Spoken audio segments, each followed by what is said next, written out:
আচ্ছা, ওকে। ওয়ালাইকুম সালাম সাজ্জাদ। আমরা একটু অপেক্ষা করি।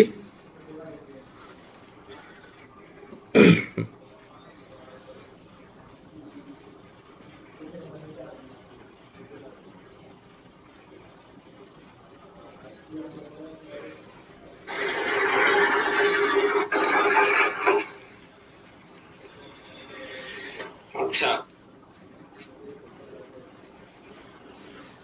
ওকে। রিঙ্কি কেমন আছেন স্যার? ভালো আছি স্যার। স্যার দ্বিতীয় বছর বই নাই। আচ্ছা, কোনো সমস্যা নাই, বই প্রয়োজন হবে না এই চ্যাপ্টারটা পড়ার জন্য। কেমন? আমাদের যাদের এখানে সাউন্ড শুনতে সমস্যা হচ্ছে তারা ফেসবুকে সরাসরি লাইভ পাবো। আর যদি কারোর সাউন্ড শুনতে সমস্যা আমাকে একটু জানাও তো। সাউন্ড শুনতে সমস্যা হচ্ছে এমন কেউ আছো? আমাকে একটু জানাও কমেন্ট করে।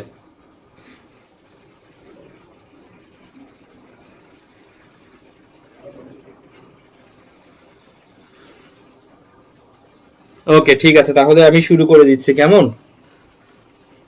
আচ্ছা, ওকে। তো আমি আজকে বলছিলাম যে তাপগতিবিদ্যা শুরু করব। তাপগতিবিদ্যা একদম প্রথম থেকে, যারা ক্লাস পায় নাই, এতদিন পড়তে পারি নাই, তাদের জন্য আজকে প্রথম থেকে আমি তাপগতিবিদ্যা শুরু করছি। তাপ গতিবিদ্যা।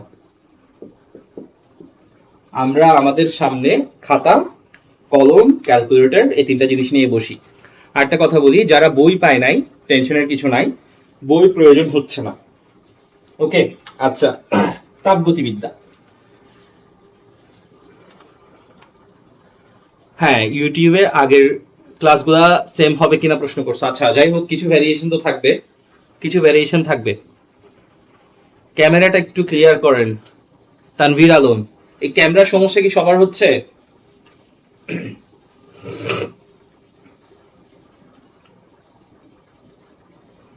ওকে, ঠিক আছে।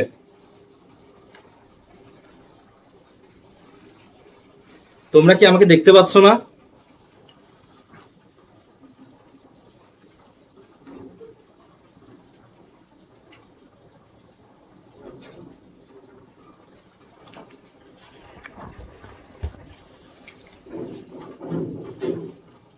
এখন ঠিক আছে কিনা দেখো তো।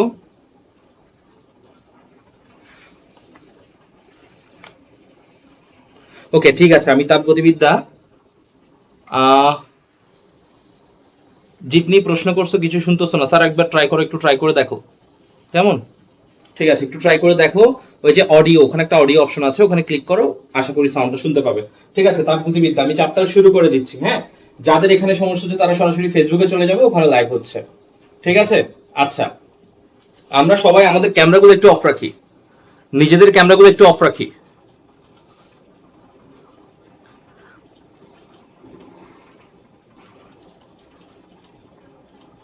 ওকে, ঠিক আছে। আচ্ছা, তাপগতিবিদ্যা। এই তাপগতিবিদ্যা ক্লাসটা শুরু করার পূর্বে আমাদের থেকে জানতে হবে তাপ জিনিসটা কি। তাপ কাকে বলে? একদমই সহজ, এটা আমরা আগেও পড়ছি। তাপ এক প্রকার শক্তি। তাপ হচ্ছে এক প্রকার শক্তি। ওকে, আচ্ছা। তাপগতিবিদ্যা, তাপ কি আমাকে প্রশ্ন করা হয়, যদি প্রশ্ন করা হয় তাপ কি, আমি বলবো তাপ এক প্রকার শক্তি। তাহলে আমি প্রথমে এটা লিখে ফেলি যে তাপ কি। তাপ হচ্ছে এক প্রকার শক্তি। এবং তাপের একক কি? তাপের একক হচ্ছে জুল। এটাও আমরা লিখে ফেলি। তবে জুলের পূর্বে তাপের আরেকটা একক ছিল, যেটাকে আমরা বলে থাকি ক্যালোরি। ওকে, আমরা একটু তুলে ফেলি। তাপ এক প্রকার শক্তি।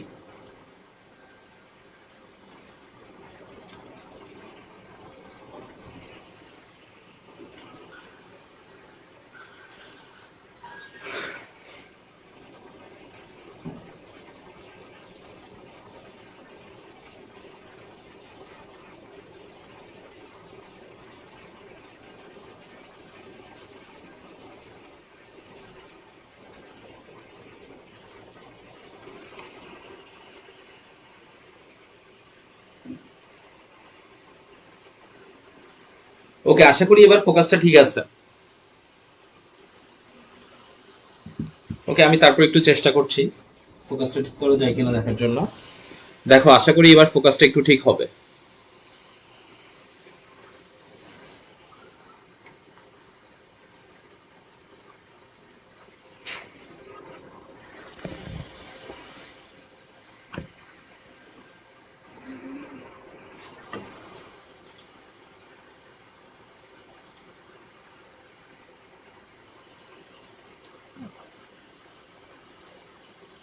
তোমাদের কি জুমের মধ্যে বেশি সমস্যা হচ্ছে, মানে সবারই কি ঝামেলা হচ্ছে নাকি কারো ক্লিয়ার দেখা যাচ্ছে? একটু আমাকে জানাও তো। আচ্ছা ঠিক আছে, ওকে ওকে ওকে, তাহলে যাদের ঝাপসা মনে হচ্ছে একটু কষ্ট করে আউট হয়ে আবার আসো, কেমন? কারণ আমার এখানে ক্লিয়ার দেখা যাচ্ছে। আচ্ছা, তাহলে এবার বলি তাপ কি। তাপ হচ্ছে এক প্রকার শক্তি এবং এটার একক হচ্ছে জুল। এর পূর্বে আরেকটা একক ব্যবহার করা হতো যেটাকে আমরা ক্যালোরি বলে ডাকতাম। ওকে, তাহলে তাপের ব্যাপার হচ্ছে এতটুকুই, তাপ নিয়ে আর কোনো কিছু নাই। তাপ হচ্ছে এক প্রকার শক্তি, একক হচ্ছে জুল। আগে একটা একক ব্যবহার হতো সেটা হচ্ছে ক্যালোরি। ওকে, এবার চলে আসি তাপমাত্রায়। তাপমাত্রা কি? তাপমাত্রা হচ্ছে কোনো বস্তুর তাপীয় অবস্থা, কোনো বস্তুর তাপীয় অবস্থা। তাহলে আমাকে যদি প্রশ্ন করা হয় তাপ কাকে বলে, আমি বলবো তাপ হচ্ছে এক প্রকার শক্তি। আর যদি প্রশ্ন করা হয় তাপমাত্রা কাকে বলে, তাহলে আমি বলবো কোন বস্তুর তাপীয় অবস্থা।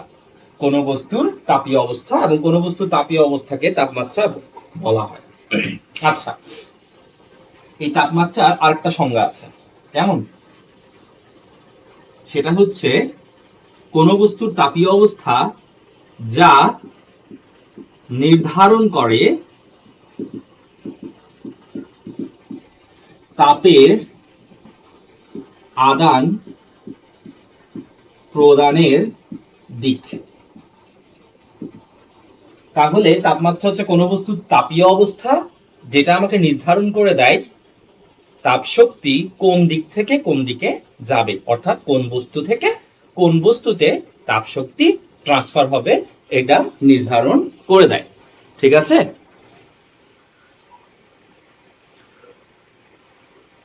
ওকে, আচ্ছা ঠিক আছে, তাহলে আমরা প্রথমে শিখলাম তাপ কাকে বলে। তাপ হচ্ছে এক প্রকার শক্তি, এটার একক হচ্ছে জুল।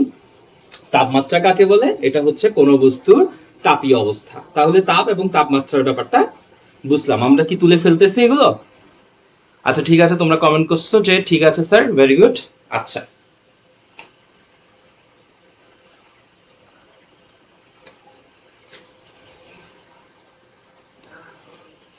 ঠিক আছে, তাহলে আমরা তাপ জিনিসটা জানলাম, তাপমাত্রা জিনিসটা জানলাম। তাহলে তাপ জিনিসটা কি ছিল? তাপ হচ্ছে এক প্রকার শক্তি। তাপমাত্রা কি? কোন বস্তুর তাপীয় অবস্থা। আচ্ছা, এবার আসি তাপীয় সমতা জিনিসটা কি। তাপীয় সমতা, ধরো এটা একটা বস্তু এ, এটা আরেকটা বস্তু বি। এই বস্তুটির তাপমাত্রা এবং এই বস্তুটির তাপমাত্রা যদি সমান হয় তবে এই ঘটনাটাকে বলা হয় তাপীয় সমতা। অর্থাৎ দুটো বস্তু যদি সমান তাপমাত্রায় থাকে, অর্থাৎ দুটো বস্তু যদি সমান তাপমাত্রায় থাকে, তাহলে দুটো বস্তু যদি কি তাপমাত্রায় থাকে? সমান তাপমাত্রায় থাকে।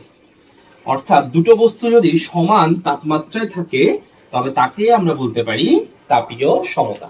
তাহলে আমাকে প্রশ্ন করতে পারে তাপীয় সমতা কি, তাহলে আমি বলবো তাপীয় সমতা হচ্ছে দুটো বস্তু সমান তাপমাত্রায় থাকা। দুটো বস্তু না, দুটো বা তার থেকেও বেশি বস্তু যদি একই তাপমাত্রায় থাকে তবে সেই জিনিসটাকে বলা হয় তাপীয় সমতা।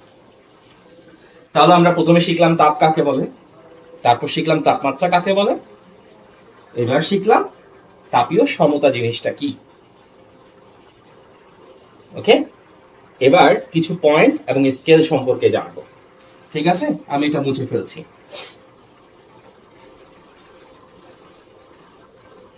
আচ্ছা, তাপ পরিমাপের জন্য আমরা জুল একক ব্যবহার করি, আর তাপমাত্রা পরিমাপের জন্য আমরা কোন এককটা ব্যবহার করি?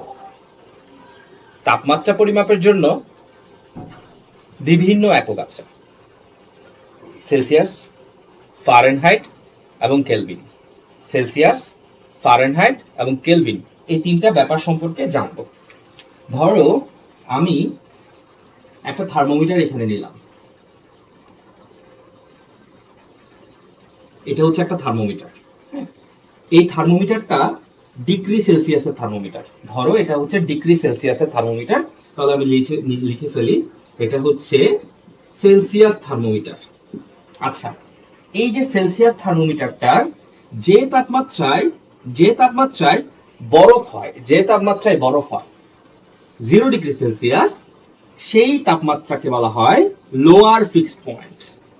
লোয়ার ফিক্সড পয়েন্ট বাংলায় বলা হয় নিম্ন স্থির বিন্দু। তাহলে একটু খেয়াল করো, আমাকে যদি প্রশ্ন করে যে লোয়ার ফিক্সড পয়েন্ট অথবা নিম্ন স্থির বিন্দু কি, আমি বলবো যে তাপমাত্রায় বরফ হয়, যে তাপমাত্রায় পানি বরফে পরিণত হয়, সেই তাপমাত্রাকে বলা হয় লোয়ার ফিক্সড পয়েন্ট অথবা নিম্ন স্থির বিন্দু।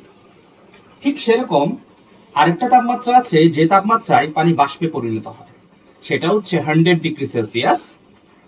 সেটাকে আমরা বলতে পারি আপার ফিক্সড পয়েন্ট।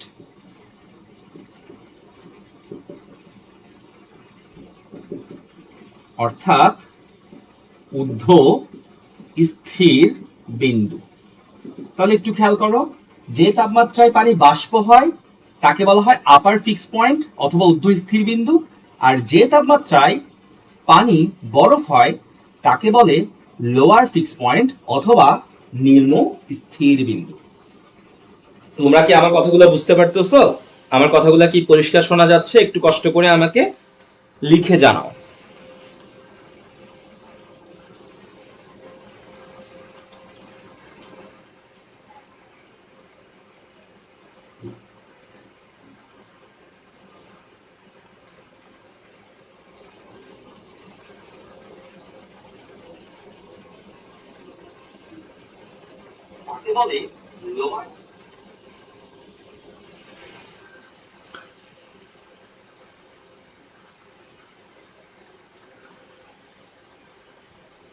আচ্ছা, মৌমিতা একটা প্রশ্ন করছো, এখানে চাপ কি হবে? আচ্ছা, হ্যাঁ, চাপ হচ্ছে প্রমাণ চাপে। এখানে একটা কথা বলে রাখি, এখানে অবশ্যই প্রমাণ চাপে কথাটা লিখতে হবে। তাহলে আমাকে যদি প্রশ্ন করা হয় লোয়ার ফিক্সড পয়েন্ট কি, লোয়ার ফিক্সড পয়েন্ট কি, আমরা একটু লিখে ফেলি খাতায়। লোয়ার ফিক্সড পয়েন্ট কি? প্রমাণ চাপে যে তাপমাত্রায় পানি বরফে পরিণত হয় তাকে লোয়ার ফিক্সড পয়েন্ট বলে। প্রমাণ চাপে যে তাপমাত্রায় পানি বাষ্পে পরিণত হয় তাকে আপার ফিক্সড পয়েন্ট বলে। তাহলে আরেকবার, লোয়ার ফিক্সড পয়েন্ট কি? প্রমাণ চাপে যে তাপমাত্রায় পানি বরফ হয় তা হচ্ছে লোয়ার ফিক্সড পয়েন্ট, আর প্রমাণ চাপে যে তাপমাত্রায় বাষ্প হয় তা হচ্ছে আপার ফিক্সড পয়েন্ট। তাহলে আমরা এখানে দুটো জিনিস জানলাম, একটা হচ্ছে লোয়ার ফিক্সড পয়েন্ট এবং আরেকটা হচ্ছে আপার ফিক্সড পয়েন্ট। আচ্ছা, এবার দেখি এই লোয়ার ফিক্সড পয়েন্ট এবং আপার ফিক্সড পয়েন্ট এই দুটোর মধ্যে ডিফারেন্স কত। এটা হচ্ছে 0, এটা হচ্ছে 100। এদের মধ্যে যে পার্থক্য 0 থেকে 100 এর পার্থক্য কত? 100। এটাই হচ্ছে মৌলিক ব্যবধান, এবং এটাকে আমরা n ধারা প্রকাশ করি। কি ধারা? n। এবং এখানে n ইকুয়ালস টু হচ্ছে 100। এটাকে আমরা বলে থাকি মৌলিক ব্যবধান। মৌলিক ব্যবধান। তাহলে আমরা সেলসিয়াস স্কেল সম্পর্কে অনেক কিছু জানলাম। সেলসিয়াস স্কেলে দুটো পয়েন্ট সম্পর্কে জানলাম, একটা হচ্ছে লোয়ার ফিক্সড পয়েন্ট যে তাপমাত্রায় প্রমাণ চাপে বরফ হয়, আর একটা হচ্ছে আপার ফিক্সড পয়েন্ট যে তাপমাত্রায় প্রমাণ চাপে বাষ্প হয়।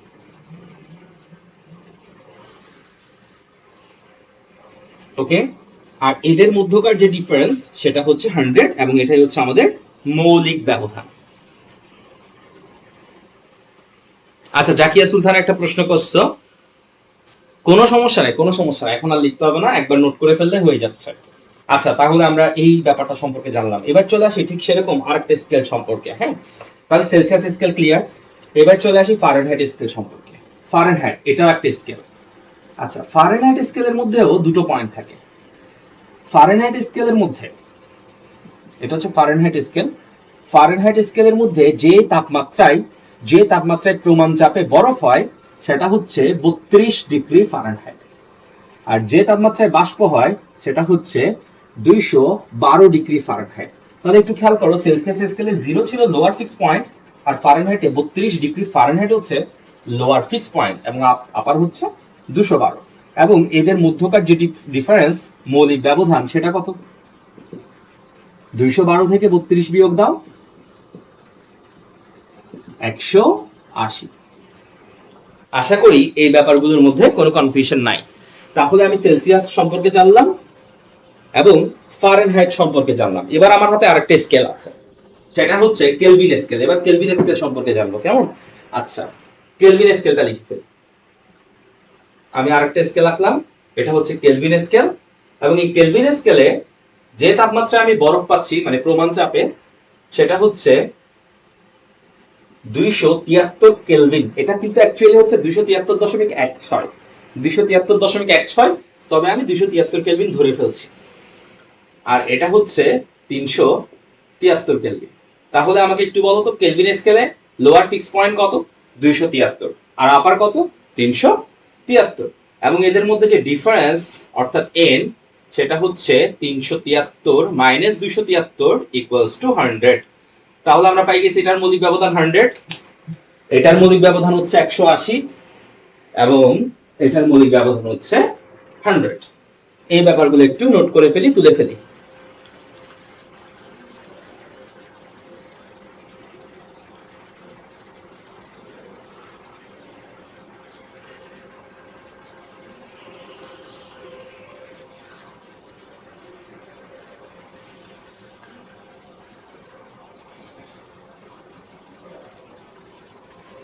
আচ্ছা, আমি আসলে নিজেও বুঝতেছি না লেখাগুলো কেন এরকম ঝাপসা দেখা যাচ্ছে বা ঝাপসা হচ্ছে। আমার এখানে ক্লিয়ার দেখা যাচ্ছে, কেমন? আমি আসলে দুঃখিত, মনে হয় নেটওয়ার্ক জনিত সমস্যা।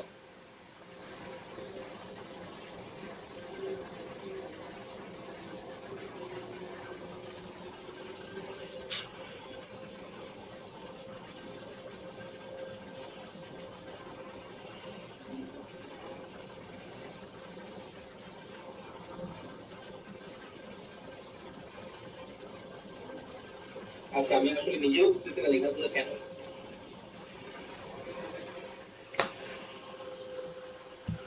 আচ্ছা, হ্যাঁ, আরেকটু বড় করে লিখবো। আসলে এখানে ওই বোর্ডের মধ্যে তিনটা জিনিস একসাথে দেখাইছি তো, সেজন্য। আচ্ছা, তোমাদের কি তোলা হয়েছে আপাতত এগুলো?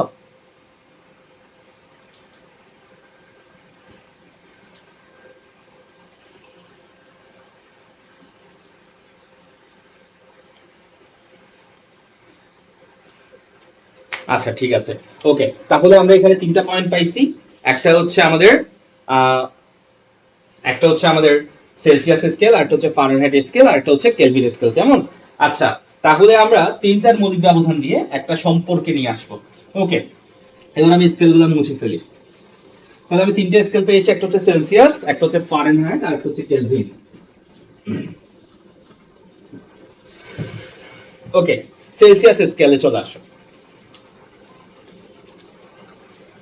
আমি তিনটা স্কেলের মধ্যে একটা সম্পর্ক আনবো। সেলসিয়াস স্কেলে আসো, সি। আচ্ছা, সেলসিয়াস স্কেলে লোয়ার ফিক্স পয়েন্ট কত ছিল? 0 degree Celsius. C minus lower fix point, C minus lower fix point. আচ্ছা, এই যে লোয়ার ফিক্স পয়েন্ট যেটা আমরা লিখেছিলাম, লোয়ার ফিক্সড পয়েন্ট, ওটাকে আমরা এল এফ টি বলতে পারি। আর আপার ফিক্স পয়েন্ট যেটা ছিল আমাদের, সেটাকে আমরা বলতে পারি ইউ এফ টি। আচ্ছা, এবার আসো, C minus lower fix point, degree সেলসিয়াসের লোয়ার ফিক্স পয়েন্ট কত? 0। আর আপার ফিক্স পয়েন্ট হচ্ছে নিচে, minus lower fix point. Okay, ফারেনহাইটে চলে আসো, এফ মাইনাস ফারেনহাইটের লোয়ার ফিক্স পয়েন্ট কত? 32। আর আপার ফিক্স পয়েন্ট কত? 212 মাইনাস 32। ঠিক অনুরূপ ভাবে কেলভিন স্কেল, কে মাইনাস কেলভিনের লোয়ার ফিক্স পয়েন্ট কত? 273। কেলভিনে আপার ফিক্স পয়েন্ট কত? 373 মাইনাস 273। তাহলে মোটামুটি ভাবে একটা সম্পর্ক নিয়ে আসছি। সিস্টেমটা একদমই সহজ। সি মাইনাস সেলসিয়াসের lower fix point, upper fix point minus lower fix point, F minus 32, 212 minus 32। তাহলে এবার এটাকে যদি আমি ইকুয়েশন করি বা অর্গানাইজ করে ফেলি, তাহলে লিখতে পারি C by 100 equals to F minus 32 divided by 180 equals to K minus 273 divided by 100. তাহলে আমি একটা সম্পর্ক পেয়ে গেছি। এটা আমরা 9 10 এও পড়ে আসছি। ওকে, একটু পর্যন্ত একটু কষ্ট করে তুলে ফেলো।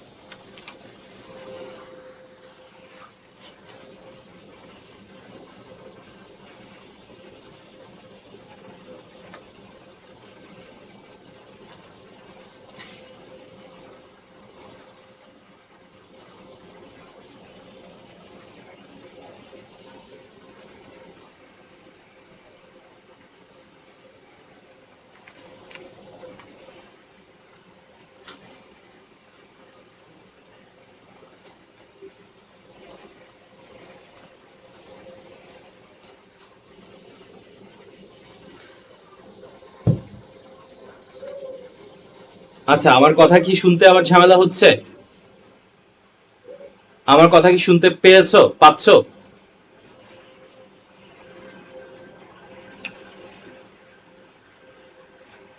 তাপের একক জুল। ওকে, ঠিক আছে। আচ্ছা, তাহলে আমরা মোটামুটি একটা সম্পর্ক নিয়ে আসি, c/100 f - 32 divided by 180 k - 273 divided by 100। Okay, তাহলে এটা মুছে ফেলতেছি। আচ্ছা, ঠিক আছে। তাহলে প্রথমে পড়েছি আমরা তাপ কি, তারপর পড়েছি তাপমাত্রা কি, তারপর পড়েছি তাপীয় সমতা কি, তারপর পড়েছি তিন রকমের স্কেলের মধ্যকার সম্পর্ক এবং মৌলিক ব্যবধান। আচ্ছা, এবার চলে আসি তাপগতিবিদ্যার শূন্যতম সূত্রতে। তাপ গতিবিদ্যার শূন্যতম সূত্র। তাপগতিবিদ্যার শূন্যতম সূত্র নোট করে ফেলি। তাপগতিবিদ্যার শূন্যতম সূত্র, ধরো একটা বস্তু এ, আরেকটা বস্তু হচ্ছে আমাদের বি, আরেকটা বস্তু হচ্ছে আমাদের সি। এগুলাকে তুমি চাইলে বস্তুও বলতে পারো অথবা সিস্টেমও বলতে পারো। ধরো এ একটা বস্তু, বি একটা বস্তু, সি একটা বস্তু। আচ্ছা, এবার দেখো এই বস্তুর যে তাপমাত্রা, সি বস্তুরও সে তাপমাত্রা। মনে করো এ বস্তু এবং সি বস্তু দুইজনেই একই তাপমাত্রায় আছে, অর্থাৎ এ বস্তু এবং সি বস্তু একই তাপমাত্রায় আছে। তাহলে এ এবং সি দুটো তাপীয় সমতায় আছে। কিসে আছে? তাপীয় সমতায়। কারণ আমরা জানি দুটো বস্তুর তাপমাত্রা সমান হলে সেটা হচ্ছে তাপীয় সমতা। তাহলে এ বস্তুর যে তাপমাত্রা, সি বস্তুর সে তাপমাত্রা, অর্থাৎ তারা কি সমতায় আছে? তাপীয় সমতা। আবার বি এবং সি, ধরে নাও এই দুটো বস্তুও একই তাপমাত্রায় আছে, অর্থাৎ বি এর তাপমাত্রা যা, সি এর তাপমাত্রাও তা, অর্থাৎ বি এবং সি এই দুটো তাপীয় সমতায় আছে। তাহলে একটু খেয়াল করে দেখো তো, এ এবং সি তাপীয় সমতায় আছে, বি এবং সি এরাও তাপীয় সমতায় আছে। তাহলে অবশ্যই অবশ্যই এ আর সি যদি একই তাপমাত্রায় থাকে, মানে তাপীয় সমতায় থাকে, বি আর সিও যদি তাপীয় সমতায় থাকে, তাহলে অবশ্যই এ এবং বি এই দুটো পরস্পর তাপীয় সমতায় থাকবে। এটাই হচ্ছে আসলে তাপগতিবিদ্যার শূন্যতম সূত্র। তাহলে তাপগতিবিদ্যার শূন্যতম সূত্রটা একটু লিখে ফেলো আমার সাথে সাথে, লিখে ফেলো আগে। যদি দুটি বস্তু তৃতীয় কোনো বস্তুর সাথে তাপীয় সমতায় থাকে,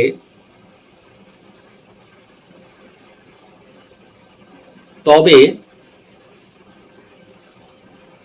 প্রথম দুটি বস্তুও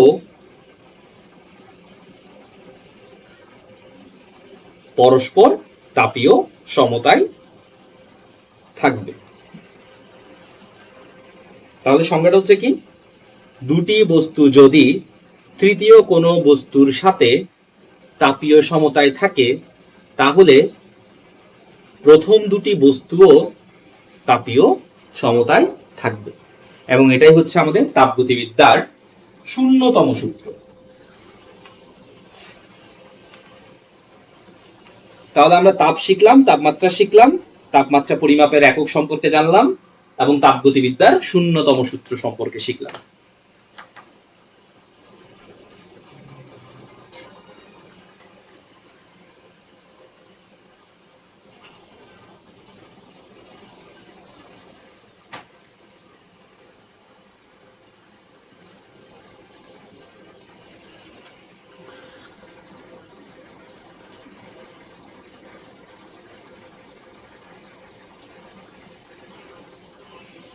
আচ্ছা, একজনের প্রশ্ন কথা বলছে স্যার লেখাটা একটু, আচ্ছা ঠিক আছে আমি আর একটু বড় করে লিখবো। আচ্ছা ওকে, তোমাদের কি তোলা হয়েছে? তুলেছো তোমরা? আচ্ছা ঠিক আছে, তাহলে তাপগতিবিদ্যার শূন্যতম সূত্রটাও শেষ করলাম।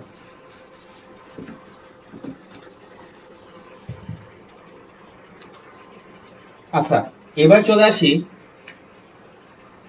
উষ্ণতামিতিক ধর্ম বা তাপমাত্রা মিতিক ধর্ম। তাহলে লিখে ফেলি তাপমাত্রা মিতিক ধর্ম, অথবা এটাকে উষ্ণতামিতিক ধর্ম বলা হয়। লিখে ফেলি তাপমাত্রা মিতিক ধর্ম অথবা উষ্ণতামিতিক ধর্ম।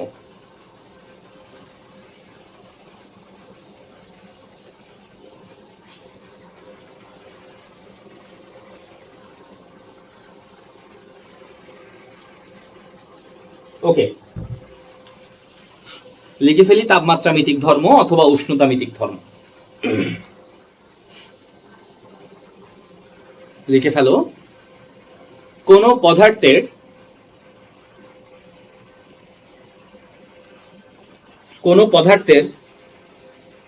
বা সিস্টেমের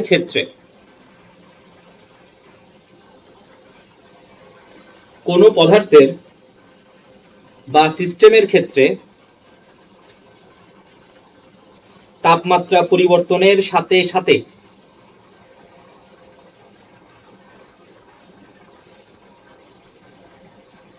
কোন পদার্থের বা সিস্টেমের তাপমাত্রা পরিবর্তনের সাথে সাথে পদার্থের বা সিস্টেমের যে ধর্ম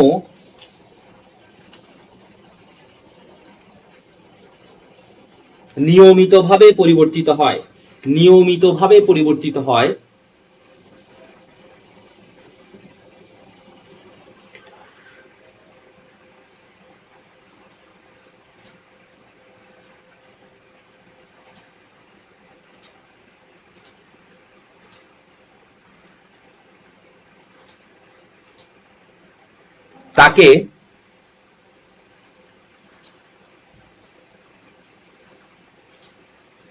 তাকে তাপমাত্রামিতিক বা উষ্ণতামিতিক ধর্ম বলে।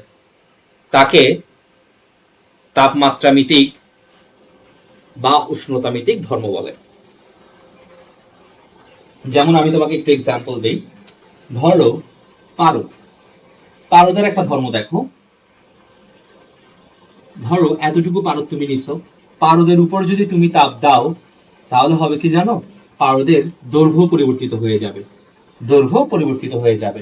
অর্থাৎ পারদের উপরে যদি তুমি তাপ প্রয়োগ করো, তাপমাত্রা পরিবর্তন করো, তাপ প্রয়োগ না, যদি তুমি পারদের তাপমাত্রা পরিবর্তন করো তাহলে পারদের দৈর্ঘ্য পরিবর্তন হয়ে যায়, যেটা তোমরা থার্মোমিটারের ক্ষেত্রে দেখো। আমি একটু এক্সাম্পল দিয়ে ক্লিয়ার করি। ধরো এটা একটা থার্মোমিটার, হ্যাঁ, এই থার্মোমিটারের এখানে কিছু পারদ রাখা হয়। ধরো এখানে কিছু পারদ রাখা হয়েছে, আর এই জায়গাটাতে তুমি তাপমাত্রা প্রয়োগ করো। ধরো এখানে যদি তুমি তাপ দাও, অর্থাৎ তাপমাত্রা পরিবর্তন ঘটাও, তাহলে এই যে পারদ দেখতে পাচ্ছ, এই পারদগুলোর না দৈর্ঘ্য বেড়ে যায়, এবং দৈর্ঘ্য বেড়ে গিয়ে সে তার দৈর্ঘ্য পরিবর্তন হয়ে যায়, এবং এই দৈর্ঘ্য পরিবর্তনটুকুই হচ্ছে তার তাপমাত্রামিতিক ধর্ম। অর্থাৎ পারদের উপর যদি তাপমাত্রার পরিবর্তন ঘটানো হয় তাহলে এই যে পারদের দৈর্ঘ্য বেড়ে যাওয়া, এটাই হচ্ছে পারদের তাপমাত্রামিতিক ধর্ম। অর্থাৎ কোন পদার্থের উপর যদি তাপমাত্রার পরিবর্তন ঘটানো হয় তাহলে এই তাপমাত্রার পরিবর্তনের কারণে তার ধর্মের যে পরিবর্তন ঘটে সেটাই হচ্ছে তার তাপমাত্রামিতিক ধর্ম। যেমন আমি একটু মজা করে বলি, একটা মানুষকে যদি তুমি আগুন লাগাই দাও পিছন দিক দিয়ে, সে দৌড় মারবে, তাহলে ওই মানুষটার তাপমাত্রামিতিক ধর্মই হচ্ছে এই আগুন লাগানোর কারণে দৌড় মারা। তবে অবশ্যই নিয়মিতভাবে কথাটা লিখছি, হ্যাঁ, অনিয়মিত হলে হবে না। মানে ব্যাপারটা হচ্ছে এমন হলে হবে না যে তুমি 1°C চেঞ্জ করছো, অনেক এতটুকু বেড়ে গেছে, 2°তে এতটুকু বাড়ছে, এমন হলে হবে না। এটা নিয়মিতভাবে অর্থাৎ সুষমভাবে চেঞ্জ হতে হবে। তাহলে তাপমাত্রামিতিক ধর্মটা হচ্ছে তাপমাত্রার পরিবর্তনে কোন বস্তুর। আচ্ছা, এখানে প্রশ্ন কি কি আসছে? আমারটা আপ ডাউন করতেছে। আমারটাও টিপি লিঙ্ক থাকলে নো প্রবলেম। আচ্ছা যাই হোক, আমাদের ক্লাস প্রায় শেষ প্রান্তে, টেনশনের কিছু নাই। ওকে, তাহলে এই হচ্ছে যে আমাদের মূল বিষয়। তাপমাত্রা ভিত্তিক ধর্মটা কি তাহলে আমাকে আরেকবার বলো। কোন পদার্থের বা বস্তুর বা সিস্টেমের তাপমাত্রা পরিবর্তন ঘটালে যে তাপীয় ধর্মের পরিবর্তন ঘটে সেটাই হচ্ছে আসলে তাপমাত্রা ভিত্তিক বা উষ্ণতা ভিত্তিক ধর্ম। এই তাপমাত্রা ভিত্তিক বা উষ্ণতা ভিত্তিক ধর্মকে কাজে লাগিয়েই আসলে আমাদের শরীরের তাপমাত্রা বের করা হয়।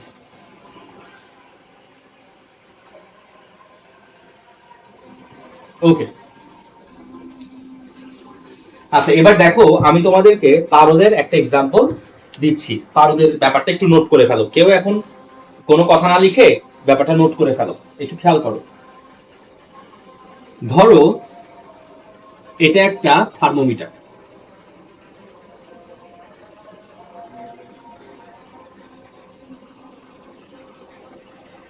যখন তাপমাত্রা 0 ডিগ্রি ছিল, এটা হচ্ছে একটা পারদ থার্মোমিটার, আমি লিখে ফেলতেছি, এটা হচ্ছে একটা পারদ থার্মোমিটার।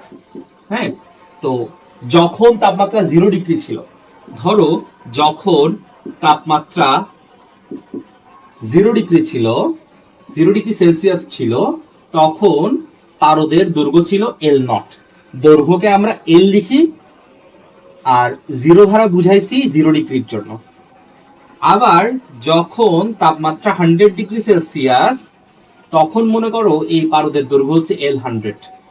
তাহলে একটু আমাকে বলো তো, যখন তাপমাত্রা 0 ডিগ্রি সেলসিয়াস তখন হচ্ছে L0, আর যখন তাপমাত্রা 100 ডিগ্রি সেলসিয়াস তখন হচ্ছে L100। এখন আমাকে প্রশ্ন করছে, যখন তাপমাত্রা θ ডিগ্রি সেলসিয়াস তখন দৈর্ঘ্য হচ্ছে L θ। তাহলে 0 ডিগ্রি সেলসিয়াস L0, 100 ডিগ্রিতে L100, আর থিটাতে হচ্ছে L θ।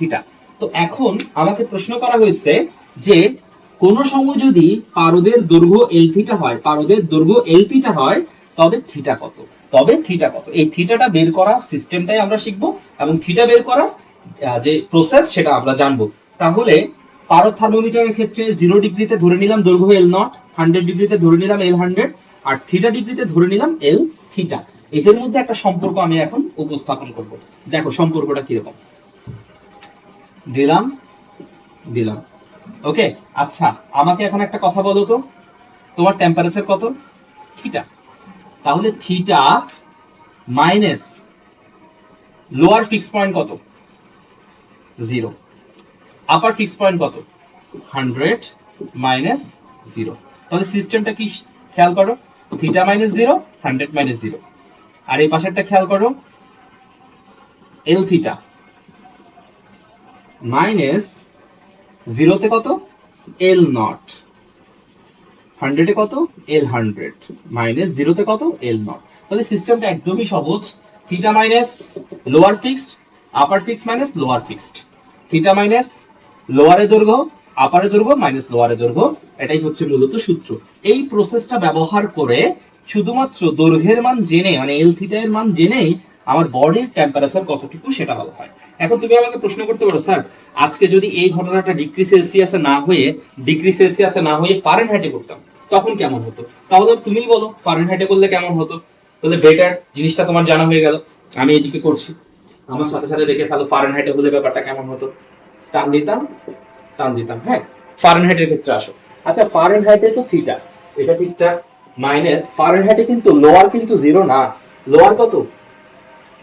32। আর 100 না, এটা কিন্তু হচ্ছে 212 মাইনাস 32 ফারেনহাইটে। আর এখানে কত? এখানের গুলা ঠিকঠাক থাকবে। তুমি যদি সেম কথাটা আমাকে বলো স্যার কেলভিনে করলে ব্যাপারটা কেমন হবে, ওকে বলে ফেলো। কেলভিনে আমি স্পেশালি থিটা বলি না, তখন আমি টি বলে থাকি। কেমন? যদি কেলভিনে করি তাহলে এখানে হবে 0, এখানে হবে 373 মাইনাস 273, সরি এখানে হবে 273, এখানে 373 মাইনাস 273, আর বাকি ব্যাপারটা ঠিকঠাক থাকবে। এটাই হচ্ছে আমাদের ফারেনহাইট স্কেল এবং ডিগ্রি সেলসিয়াস স্কেলের মধ্যকার ব্যাপার। আচ্ছা,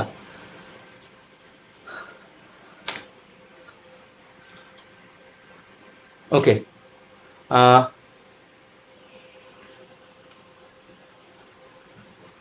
ক্রিকেট ব্যাট লাগছে আসলেই, হ্যাঁ রাইট, হ্যাঁ ক্রিকেট ব্যাট, ভেরি গুড।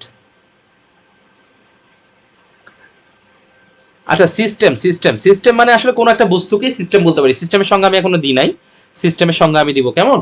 আচ্ছা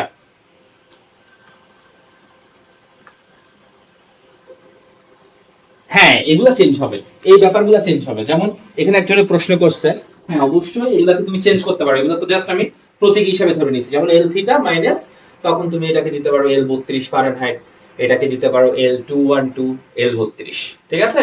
আচ্ছা ওকে, তাহলে মোটামুটি ভাবে আমি যে ব্যাপারটা বলছি ওটা একটু ক্লিয়ার করে আজকের ক্লাসটা শেষ করে ফেলি। প্রথমে তাপ কাকে বলে বলছি, ওকে, তাপ হচ্ছে এক প্রকার শক্তি। আচ্ছা কোনো সমস্যা নেই, এটা নিয়ে টেনশনের কিছু নাই। আচ্ছা ওকে, তাহলে আমার সাথে সাথে একটু বলো তো, প্রথমে আমরা জিনিসটা শিখেছি, আমি কিন্তু সিস্টেম সম্পর্কে এখনো ক্লিয়ার করে কিছু বলি নাই, আমি নেক্সট ক্লাস ওটা সম্পর্কে বলবো। তো আজকে আমরা শিখেছি তাপ কাকে বলে, তারপর শিখলাম তাপমাত্রা কি, তারপর শূন্যতম সূত্র শিখলাম, আবার স্কেল শিখলাম, তিনটা স্কেল। তো আজকে মোটামুটি ভাবে এই জিনিসগুলা শিখছি। তো আগামী ক্লাসে আমরা একদম জাস্ট টাইমে চলে আসব, আর তোমাদের ফোকাসিং এর যে প্রবলেমটা হয়েছে, হ্যাঁ তোমাদের ফোকাসিং এর যে প্রবলেমটা হয়েছে সেটা আমি নেক্সট ক্লাসে ইনশাল্লাহ ঠিক করে ফেলবো। আচ্ছা আচ্ছা আমি একটা কথা বলি স্যার, ডিগ্রি সেলসিয়াসের ক্ষেত্রটা, আচ্ছা এটা ফেসবুকে পুরোটাই আপলোড দেওয়া আছে, আমার মিটিং হয়তো এখন ক্যান্সেল হয়ে যাবে, কেমন? নাহলে আমি জিনিসটা এলাবোরেট ব্যাখ্যা করতাম। তো তোমরা ফেসবুকের ভিডিও যেটা আছে, যেটা লাইভ গ্যাসে টেলিকাস্ট হয়েছে, ওটা ওখানে থাকবে, ওখানেও সেম জিনিসটাই দেখানো হচ্ছে, তো ওখান থেকে একটু কষ্ট করে দেখে নিবা। আর আজকে যে ফোকাসিং এর প্রবলেমটা হয়েছে আমি নেক্সট ক্লাস ওটা এনশিওর করব, নেটওয়ার্ক জনিত কারণে হয়তো বা হয়েছে, ঠিক আছে? আর বরাবর একদম জাস্ট টাইমে বরাবর যেন আমি সবাইকে পাই। আচ্ছা শারিন, ওয়ালাইকুম সালাম, ঠিক আছে। আর একটা কথা বলি, এখানে একটা জিনিস আজকে আমি একটু ফেস করছি, সেটা হচ্ছে আমি কাউকে প্রশ্ন না করতে বললে কেউ প্রশ্ন করার দরকার নাই, কেমন? আমরা